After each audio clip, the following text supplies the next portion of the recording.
오늘도 말씀을 삼아여 이 자리에 나오신 우리 사랑하는 성도님들 모두를 주님의 이름으로 축복합니다. 오늘은 지난주는 무슨 말씀을 배웠죠? 그렇죠. 그럼 당연히 오늘은 레위기입니다. 그래서 제목을 한번 이렇게 정해봤습니다. 거룩하게 살아야 하는 책임이라는 제목으로 여러분들과 함께 은혜를 나누려고 합니다. 이 레위기는 성경의 몇 번째 책이죠? 세 번째 책입니다. 이 세 번째 책으로서 노예였던 이스라엘 백성들이 출애굽한 직후를 배경으로 하고 있습니다. 이때 하나님은 이스라엘 백성들을 시내산 앞으로 데려오십니다. 그래서 언약 관계로 그들을 초대하세요. 자, 근데 그러나 그들은요, 하나님을 반역합니다. 하나님께서 주신 그 언약의 관계를 스스로 깨버립니다. 스스로. 하나님은 자신의 영광스러운 임재가 이 이스라엘에게 임하기를 원하셔서 하나님께서는 성막의 형태로 와주셨습니다. 그들의 죄로 인해서 이 관계는 손상되고 말지만, 그래서 출애굽기 마지막 부분에 모세가 이스라엘을 대표해서 하나님을 임재하는 그 회막으로 들어가려고 하지만 들어갈 수가 없었던 것입니다. 그래서 이제 레위기에 대해서 한번 배워볼 텐데, 여러분 오늘 말씀의 제목에서 가장 포인트가 되는 게 무엇인지 아십니까? 오늘 말씀의 제목, 거룩하게 살아야 하는 책임 중에 어떤 게 가장 중요한 포인트가 될까요?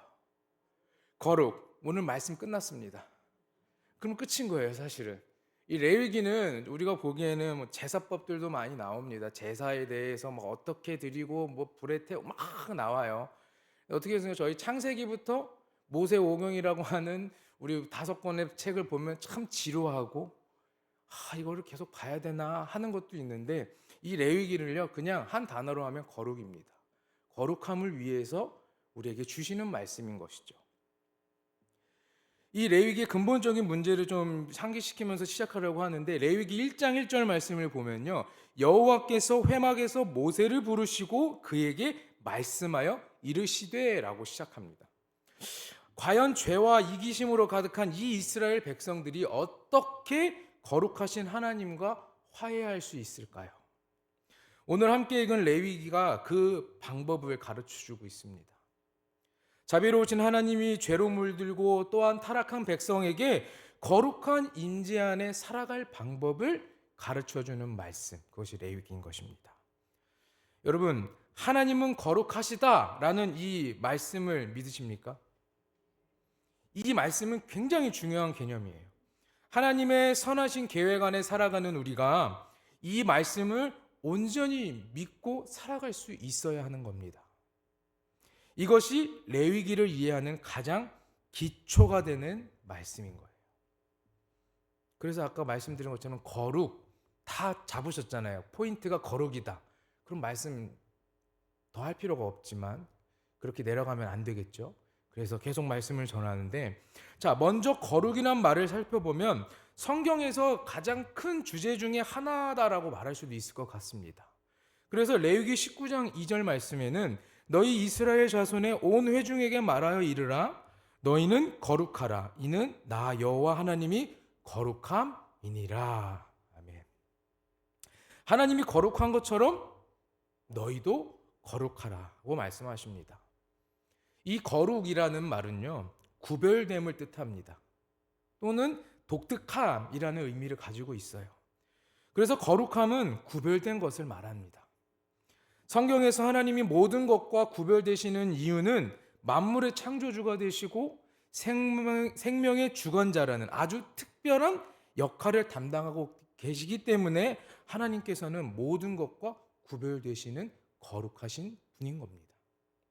그러므로 거룩하신 하나님 주변에 그 공간 역시 거룩한 곳입니다.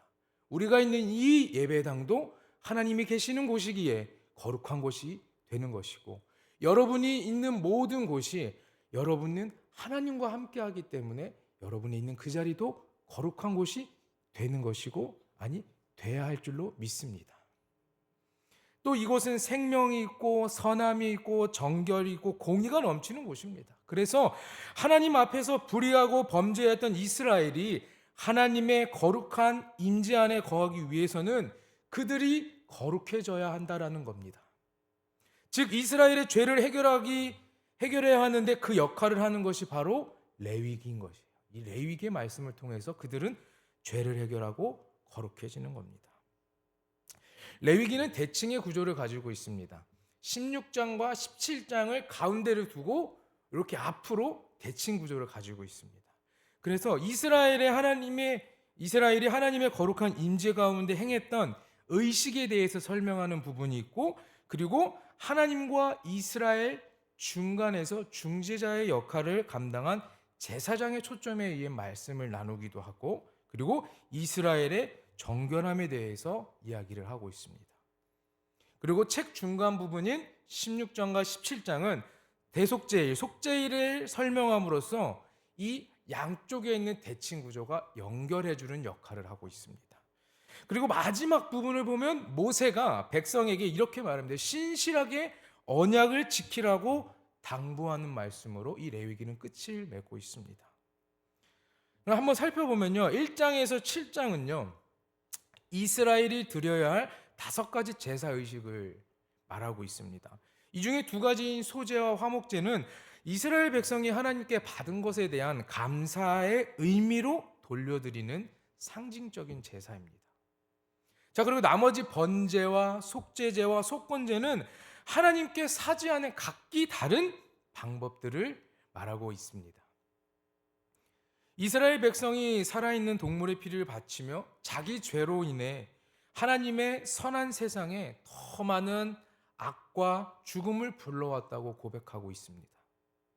그러나 그런 죄인인 그들을 하나님은 멸하시는 걸 대신 용서하길 원하세요. 그래서 상징적으로 동물을 죽게 함으로써 우리의 죄, 인간들의 죄를 속죄해 나가시죠. 즉 우리의 죄를 하나님께서는 덮어주시는 겁니다. 우리가 지은 죄들을 덮어주시는 거예요. 이스라엘 민족은 이러한 제사의식을 통해서 하나님의 은혜와 공의, 그리고 악의 심각성과 결과를 항상 기억하고 살아간 것입니다. 그리고 2번째 부분은 23장과 25장입니다. 제가 아까 대칭 구조라고 말씀드렸죠. 앞부분에 나온 1장과 7장, 1장에서 7장에 반대되는 그 반대편이 바로 23장에서 25장까지입니다. 이쪽에는 이스라엘의 7절기가 나옵니다. 각 절기에 이 절기는 애굽의 노예였던 이스라엘을 어떻게 구하시고 광야로 이끌어내시고 또한 약속의 땅까지 인도하셨는지를 이야기합니다. 이스라엘은요 이것을 정기적으로 이 절기를 기리고 지켰습니다. 그러면서 자신들이 누구인지, 그리고 그들에게 하나님이 누구인가를 계속해서 기억했습니다. 그리고 8장부터 10장은 제사장에 대한 이야기가 나옵니다. 아론과 그의 아들들이 처음으로 이스라엘을 대신해서 하나님의 임재에 나가도록 위임을 받는 이야기가 나오고, 21장과 22장에서는 제사장이 갖춰야 할 자격을 설명하고 있습니다. 제사장은 최고 수준의 도덕성을 가지고 있어야 합니다. 그리고 의식적 거룩함을 요구받았던 자들입니다. 이는 그들이 하나님 앞에서의 백성을, 또한 백성 앞에서 하나님을 대표했기 때문에 그들은 도덕성과 의식적인 거룩함을 계속해서 요구받았던 겁니다. 제사장의 거룩함이 왜 중요한 것일까요? 이것을 살펴보기 위해서는 좀 앞부분을 다시 한번 가면 8장부터 10장에 있는 내용입니다. 아론의 가족이 위임을 받고 이스라엘을 대신해서 이제는 하나님의 임재에 나가도록 제사를 드립니다. 아론의 2 아들은 하나님의 임재 가운데 지켜야 할 규례를 어깁니다. 10장 1절과 2절 말씀인데요. 아론의 아들 나답과 아비후가 각기 향로를 가져다가 여호와께서 명령하시지 아니하신 다른 불을 담아 여호와 앞에 분향하였더니 불이 여호와 앞에서 나와 그들을 삼킴에 그들이 여호와 앞에서 죽은지라. 규례를 어긴 벌로 어떻게 되었습니까? 하나님의 거룩한 불에 삼켜 그 자리에서 죽고 말았습니다. 그들은요 하나님의 법을 따른다고 하지만 하나님의 법을 따르지 않았습니다. 자기 생각대로 하나님을 섬기려 했습니다. 하나님의 거룩함을 지키지 않았어요. 그의 거룩하심은 순전한 선이기에 이를 거역하고 모욕하는 자는 죽음을 당하게 된다는 것이죠. 그래서 이스라엘의 제사장과 또 모든 이스라엘 백성들의 거룩함이 중요하다라는 말입니다. 다음은 11장에서 15장입니다. 온 이스라엘에게 요구되는 정결의식에 대한 이야기를 설명하고 있고요. 18장에서 20장은 도덕적인 정결에 대해 설명합니다. 정함과 부정함의 개념에 대한 것인데, 하나님은 거룩하시고 구별된 분이시죠. 그래서 그분의 임재에 들어가려면 이스라엘도 스스로 거룩해져야 한다는 겁니다. 이것을 깨끗하거나 정결한 상태라고 말해요. 반면에 거룩하지 않으면 어느 누구도 하나님의 임재에 접근할 수가 없는 것입니다. 그러니 모세도 그 회막에 들어가지 못했던 것이죠. 이는 더럽거나 불결한 상태라고 말합니다. 이스라엘 백성은요, 체액과 접촉하거나 피부병이 생기거나 곰팡이나 균을 만지거나 주검을 만짐으로써 부정해졌다고 성경에 말하고 있습니다. 이 네 가지 모두 죽음을 상징해요. 생명의 상실과 관련이 있는 것입니다. 이에 중요한 상징적 의미가, 누구라도 죽음과 접촉한다면 그것이 전형되어서 부정적이게 바뀐다라는 거예요. 죽음이 하나님의 거룩과 반대되는 이유는 하나님의 본질이 생명이기 때문입니다. 마지막으로 먹으면 부정해지는 동물들이 있습니다. 유대인의 음식법 코셔가 있습니다. 담임 목사님께서 말씀 중에 코셔에 대해서 설명하신 적이 있습니다. 제가 재작년에 미국에 잠깐 가서 수업을 들은 적이 있었어요. 공부를 하는 중에. 근데 유대인에 대한 수업을 들었거든요. 교수님도 유대인 교수님이십니다. 유대인 교수님이 수염도 뭐 이렇게 기르시고 막 설명을 하세요. 못 알아듣습니다. 한국말도 어려운데 영어는 더 어렵겠죠. 근데 유대인에 대해서 막 유대교에 대해서 설명을 하세요. 근데 처음에는 어려운데 참 모르는 것들도 많이 배우고 재미있더라고요. 가장 기억에 남는 게 뭐냐면 유대인 마을을 직접 탐방 갑니다. 그냥 도시 한가운데에 그냥 유대인들이 거기에 거하고 사는 거예요. 근데 거기에 보면 이쪽 유대인 사는 지역, 이쪽 지역 막 많습니다. 근데 저희가 간 곳이 가장 보수적인 집단이 사는 곳이었어요. 아직도 창가에 그 쇠창살이 연결되어 있습니다. 죄송하지만 아내들이 도망가지 못하게. 그리고 되게 좀 신기했던 게 뭐냐면 저희는 그냥 길을 걷습니다. 그러다 보면 제가 있고 여기에 다른 제 지인이 걸어가다 보면 저희는 어떻습니까? 지나가다 보면 죄송합니다 하고 가운데로 지나가기도 하는데 그게 안 돼요. 그게 법을 어긴다 생각합니다. 그래서 우리가 지나갈 때까지 한쪽으로 서서 있습니다. 아니면 이방인인 우리가 그렇게 비켜야 하는, 아직까지. 그리고 이 코셔라는 게 먹으면 안 되는 음식들이 이렇게 정해져 있거든요. 그리고 이들이 문명을 받아들이지 않은 사람들도 있습니다. 핸드폰을 쓰긴 쓰거든요. 근데 문자랑 전화만 됩니다.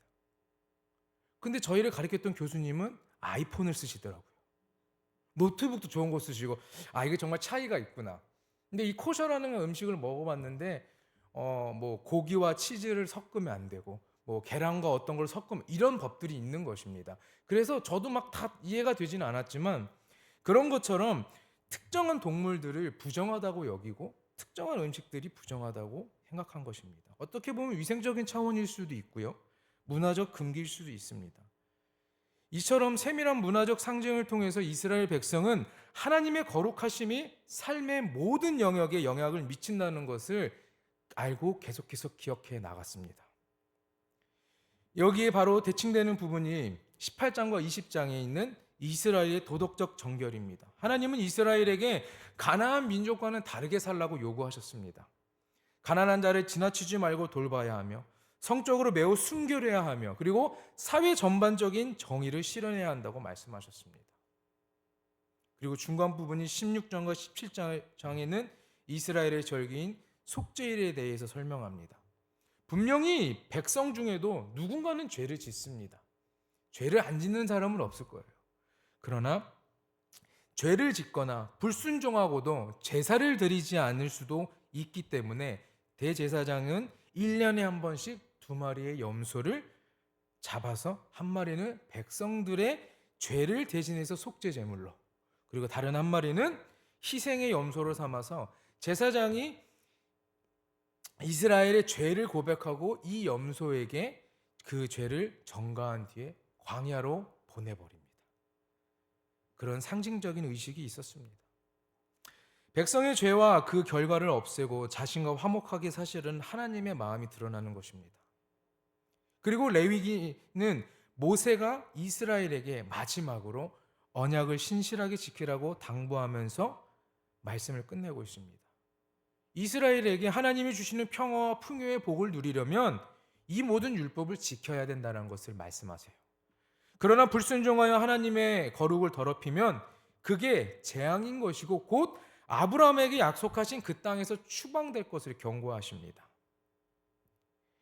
레위기가 전체 성경에서 어떤 역할을 하고 있을까요? 민수기 1장 1절의 말씀을 보면 이스라엘 자손이 애굽 땅에서 나온 후 둘째 해 둘째 달 첫째 날에 여호와께서 시내 광야 회막에서 모세에게 말씀하여 이르시되라고 하십니다. 제가 말씀 시작할 때는 출애굽기 마지막에는 회막에 들어가지 못하였다고 말했습니다. 그러나 민수기 1장 1절에는 여호와께서 시내 광야 회막에서 모세에게 말씀하여 이르시되, 여호와께서 회막에서 모세에게 말씀하신 것, 이제 모세는 이스라엘을 대표해서 하나님의 인재로 나아갈 수 있게 된 것입니다. 그게 레위기가 한 일입니다. 레위기 전인 출애굽에선 들어가지 못하였던 것이 레위기를 통하여 민수기에는 회막에 들어가 하나님의 말씀을 들을 수 있게 된 것입니다. 이스라엘의 실패에도 불구하고 하나님은 그들의 죄를 덮을 방법을 제공하시고 자신과 화목을 이룰 수 있게 하셨습니다. 레위기는 이 방법에 대한 책인 것을 기억하시기 바랍니다.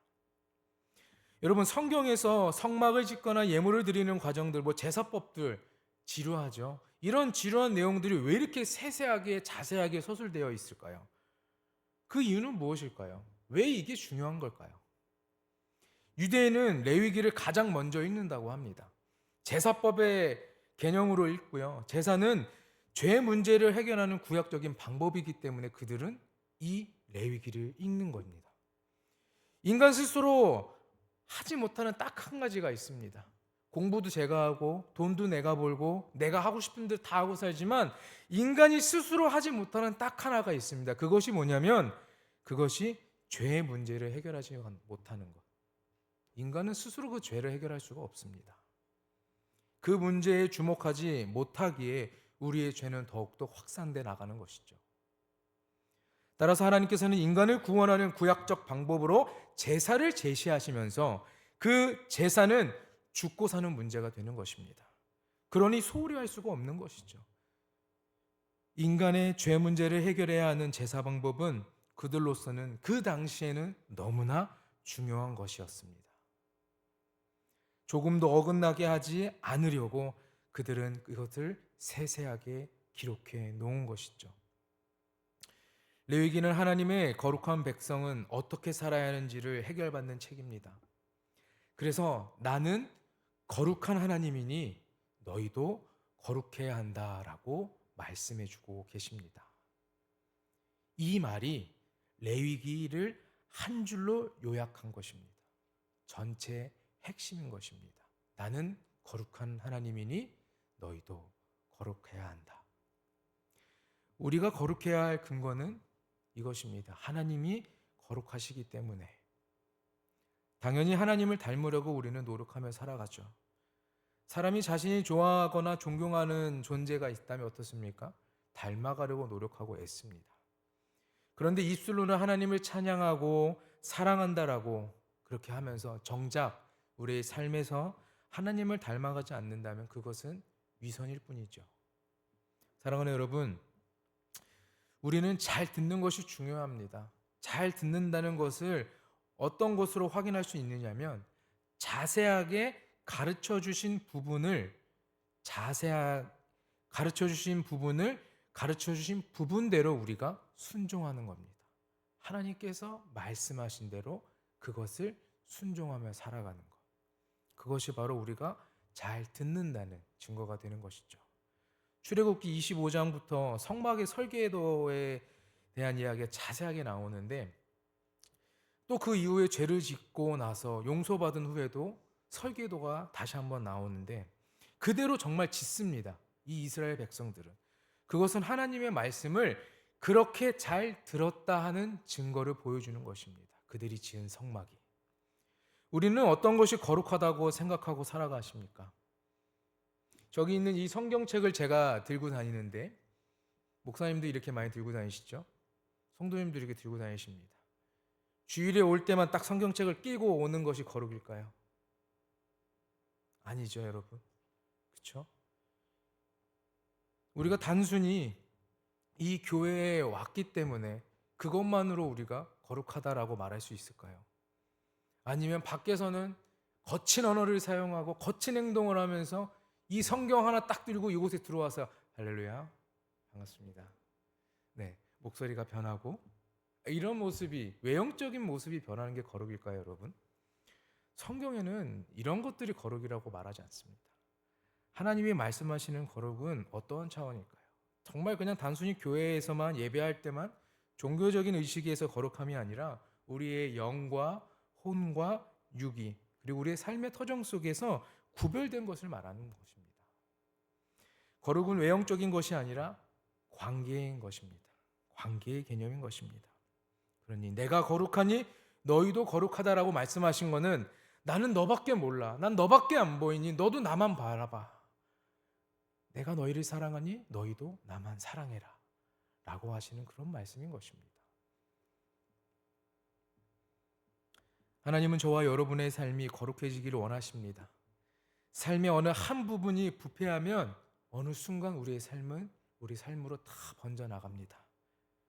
그래서 날마다 우리는 말씀의 인도를 받으며 우리의 삶의 구석구석을 세세히 살피며 사소해 보이는 작은 죄라도 제거하며 살아가야 할 것입니다. 날마다 인생의 목적을 거룩에 두고 살 때 하나님 앞에 성결한 자로 세워지게 되는 것을 믿으시길 바랍니다. 하나님은 우리를 구별하여 부르셨습니다. 세상과 구별된 사람으로 부르셨습니다. 우리가 거룩을 이야기할 때 우리는 얼마나 구별된 존재인지를 알아야 합니다. 거룩은 속죄를 통하여 죄를 속한 사람들이 하나님 앞에 거룩함으로 나아가는 것입니다. 하나님께서 저와 여러분을 구별하여 부르셨습니다. 우리는 이 세상 가운데 구별된 자로, 거룩한 자로 살아가면 되는 것입니다. 하나님은 레위기를 통해서 하나님의 마음을 우리에게 보여주셨습니다. 하나님의 백성들이 이 땅을 살아갈 때 거룩하게 살아갔으면 하는 하나님의 따뜻하고 그 애틋한 마음을 담아준 것이 바로 레위기의 말씀입니다. 하나님의 마음이 담긴 레위기를 통해서 축복받는 삶이 되길 바라고, 또한 하나님께서 거룩하시니 우리도 거룩하라는 그 말씀을 지키며 살아가시길 부탁드립니다.